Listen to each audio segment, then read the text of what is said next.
AIIMS കേരളത്തിൽ സ്ഥാപിക്കുന്നതിന് കേന്ദ്ര സർക്കാർ തീരുമാനമെടുക്കുമ്പോൾ വെള്ളൂരിന് മുഖ്യ പരിഗണന നൽകുമെന്ന് കേന്ദ്ര ആരോഗ്യവകുപ്പ് മന്ത്രി ജെ.പി. നദ്ദ ഉറപ്പു നൽകിയതായി കോട്ടയം എം.പി. ഫ്രാൻസിസ് ജോർജ് ഇത് സംബന്ധിച്ചുള്ള നിവേദനം സമർപ്പിച്ചപ്പോഴാണ് മന്ത്രി ഇക്കാര്യം വ്യക്തമാക്കിയത്. കേരളത്തിൽ നിർദ്ദേശിക്കപ്പെട്ടിട്ടുള്ള സ്ഥലങ്ങളുടെ പരിശോധന സംസ്ഥാന സർക്കാർ നടത്തിവരികയാണ്. പരിശോധനാ റിപ്പോർട്ട് സംസ്ഥാന സർക്കാർ കേന്ദ്ര സർക്കാരിന് കൈമാറും. പ്രസ്തുത റിപ്പോർട്ട് പരിശോധിച്ച് തുടർ നടപടി സ്വീകരിക്കുമെന്നും കേന്ദ്രമന്ത്രി അറിയിച്ചതായും ഫ്രാൻസിസ് ജോർജ് എം.പി. പറഞ്ഞു. കോട്ടയം, എറണാകുളം ജില്ലകളുടെ അടുത്ത് സ്ഥിതി ചെയ്യുന്ന വെള്ളൂരിലെ KPPL-നോട് ചേർന്നുള്ള സ്ഥലം എയിംസ് സ്ഥാപിക്കുവാൻ ഏറ്റവും അനുയോജ്യമാണെന്ന് ഫ്രാൻസിസ് ജോർജ് എം.പി. കേന്ദ്രമന്ത്രിയെ ധരിപ്പിച്ചിട്ടുണ്ട്.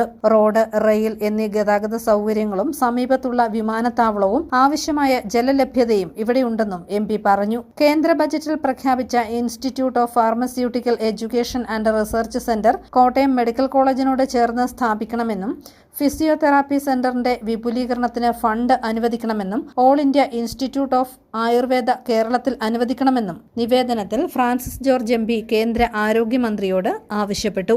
News bureau, Kottayam.